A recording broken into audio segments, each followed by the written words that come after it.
Ito ang pinakamatapang na lalaki na nakita ko. Kahit nasa bukid ang mga kasamahan niya dahil sa takot sa tubig, pinilit pa rin nilang yakapin siya at tumalon sa dagat. Ngunit nang siya ay mahulog sa tubig, ang babae ay sobrang takot kaya nawalan ng malay.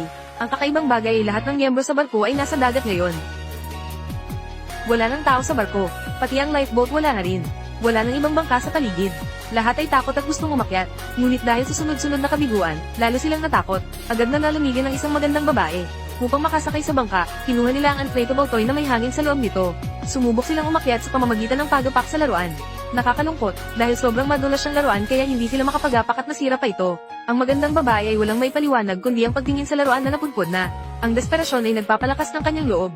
Sa sandaling iyon, natuklasan nila ang bandila malapit sa baybayin. Sinubukan ng lalaki na lumundag pataas. Ngunit nahawakan lamang ang isang sulok at biglang nawala. Sa pagkakataong ito, ibinuhos niya ang lahat ng lakas upang subukan muli. Ang lalaki ay mahigpit na humawak na hindi nagpapakawala. Subalit dahil sa sobrang bigat ng kanyang katawan, nasira ang bandila at siya ay bumagsak. Ang kabiguan na ito ay nagdulot ng matinding galit sa lalaki.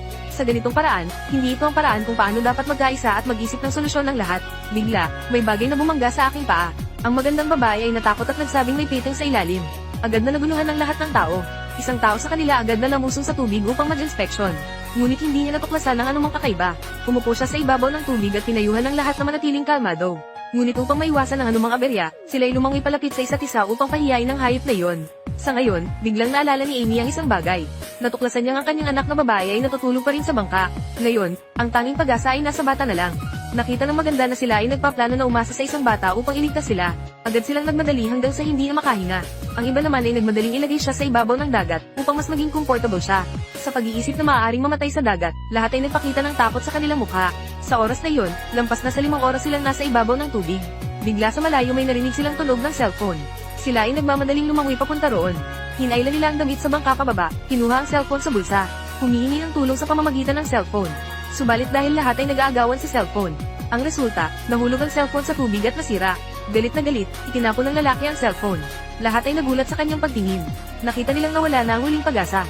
Ang mga babae ay nagpapalakas ng loob ng walang pakundangan, nagalit ang lahat at pinagsabihan sila na tumigil. Sa sandaling iyon, ang eksena ay lubhang magulo, ngunit agad silang naging mahinahon muli. Sa sitwasyong ito, kung hindi sila magkakaisa, sila ay tiyak na mabibigo. Sa sandaling iyon, sila ay nakakita ng isang bagay sa malayo, isang bangka na mabilis na papunta sa kanilang direksyon. Ang lahat ay nag-aalala at humihingi ng tulong, ngunit ang mga nasa bangka ay hindi nila alam na sila ay humihingi ng saklolo. Sila ay agad na umalis, walang pagkakataon para sa sorpresa, tila nila ngayon ay kailangang mag-isip ng kanilang sariling paraan. Pagkatapos ay naghubad ang lahat ng tao, gumamit ng kutsilyo upang putulin at sa huli ay nagugnayan sila. Ang layunin ngayong pagkakataon ay upang ihagis ang bote sa bakod. Kahit na ang kanilang mga kasamahan ay nasa lupa dahil sa takot sa tubig, siya ay natirang niyakap at sumisid sa dagat. Sila ay nagbago ng posisyon upang subukan muli. Ang tagumpay ay nagpabuti ng kanilang mood ng malaki, ang lalaking nanguna ay unang umakyat. Bagaman mabagal ang kanyang takbo, mabigat naman ang kanyang katawan. Bigla na lang hindi na kinaya ng tali at sa huli na punit at bumagsak sa dagat. Sa gilid ng ilay siyong iyon, ang lalaki ay nagnanais humanap ng pagbabago dito. Hindi inaasahan na nahulog ang kutsilyo ng madulas siyang kamay, kaya't nagmadali ang lalaki na lumangoy pababa para kunin ito. Pagkatapos kunin ang kutsilyo, biglang nahirapan huminga, kaya't nagmadali siya na lumangoy pataas. Dahil sa sobrang pagmamadali, siya ay nabunggo sa ilay siyo at nawala ng malay. Si Amy sa dagat ay napagtanto na nawawala ang kanyang asawa kaya't nagmadali siyang lumangoy patungo sa likod ng bangka. Hindi inaasahan na sa sandaling iyon, ang kanyang asawa ay umupo na may sugatang kamay na maraming dugo. Ang masama pa, ang kanyang ulo ay may nasugatang buto. Sa ngayon, may isa pang lalaki ang lumangoy patungo at humawak ng kutsilyo sa kamay niya. Hindi na niya kayang tiisin ang pakiramdam ng walang magawa kaya't sinikap niyang tumusok sa bangka. Gusto niyang gamitin ang hagdan na nasa loob. Si Gian bilang may-ari ng bangka tiyak na hindi papayag na masira ang kanilang bangka kaya agad siyang lumangoy upang pigilan sila. Hindi inaasahan na mangyayari ang aksidente. Hindi maingat na tinusok ng lalaki ang kanyang tiyan. Patuloy ang pag-agos ng sariwang dugo. Bumunot siya ng kutsilyo at hinawakan ng sugat upang pigilan ang pag-agos ng dugo. Ngunit patuloy pa rin ang pag-agos ng dugo sa buong dagat. Sa pagkakataong ito, sila ay nahulog sa mas malaking panganib. Ang dugo ay maaaring magdulot ng pag-akit sa mga piteng. Sa sandaling iyon, ang bata sa bangka ay nagising at ang iyak ay lumabas mula sa radyo. Narinig ni Amy ang iyak na sumasakit sa kanyang puso, ngunit ano ang magagawa niya? Sa sandaling iyon, bigla na lamang napagtanto ni Gian na wala na ang magandang babae. Nagmadali siya sa paglangoy pababa upang maghanap. Natuklasan niya na siya ay unti-unting lumulubog sa ilalim ng dagat. Ngunit hindi niya sinagip siya lamang ang naglangoy pataas. Ang pakiramdam ng pagka-suffocate ay nagpapahina sa kanya na hindi na niya kayang iligtas ang tao. Agad na nawalan ng dugo ang lalaki na tinamaan, unti-unti siyang nawalan ng buhay. Ang babae ay lubos na nasaktan, ang pagkadismaya ay nagdulot sa kanya na mawalan ng inspirasyon sa buhay. Sa sandaling ito, hindi na napigilan ni Amy ang kanyang asawa, siya ay nagpapakalma sa kabila ng sakit sa kanyang ulo at sinuntok si Gian sa mukha. Sinasabi mo ba na ang bangka ay mas mahalaga kaysa sa buhay ng mga kaibigan? Si Amy ay nagmadali upang pigilan. Sa pagkakataong ito ay kumalma ang kanyang asawa, mabilis silang pumunta sa tabi ng babae. Matapos ang ilang sandali ng konsolasyon, ngayon lang niya napigil ang sakit at itinulak ang katawan palayo. Ngunit agad siyang nagsisi, siya ay nagpasyang ituloy pa rin ang pagdadala ng katawan pataas. Matapos magpaalam sa natitirang tao, siya ay nagtungo na mag-isa. Sa ngayon, 3 na lang sila, maaari pa ba silang makaligtas at makatakas? Sa puntong ito, si Gian ay nagdaramdam ng pagsisisi. Nagpasya siyang lamusong sa dagat upang hanapin ang kutsilyo para magbayad ng kasalanan. Agad na dumilim ang langit, ang ulo ng asawa ni Amy ay namaga, at nagsimulang damyugo ang ilong ng sariwa. Kunti-unti nang nawalan ng hininga siya, hindi na kayang tiisin ni Amy ang sakit ng pagkawala ng asawa.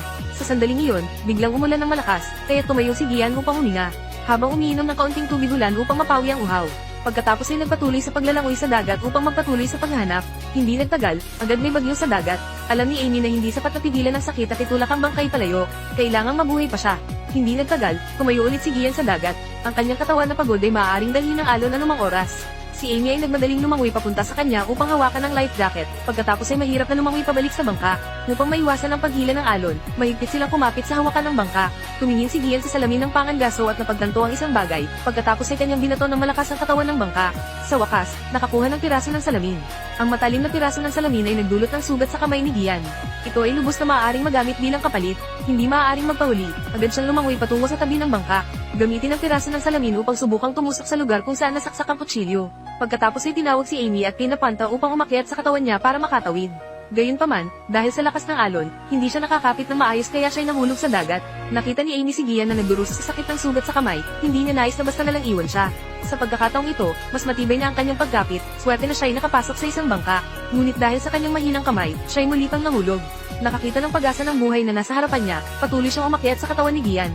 Sa wakas, nakapit na ang 2 kamay sa isang bangka.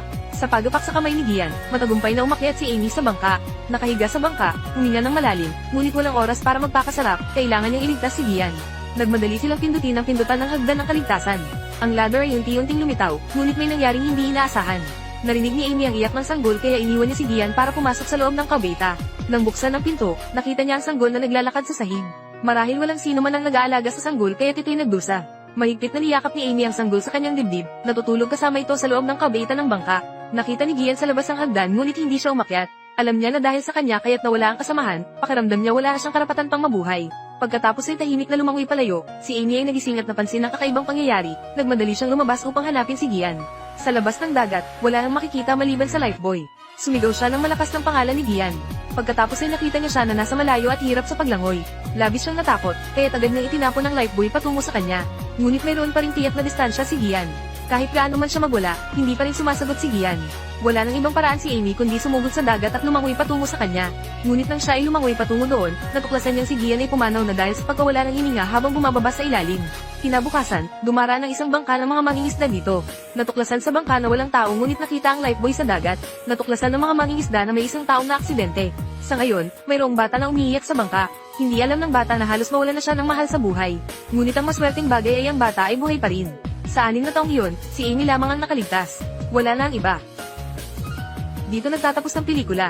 Sundan mo ako para manood ng iba pang magagandang pelikula.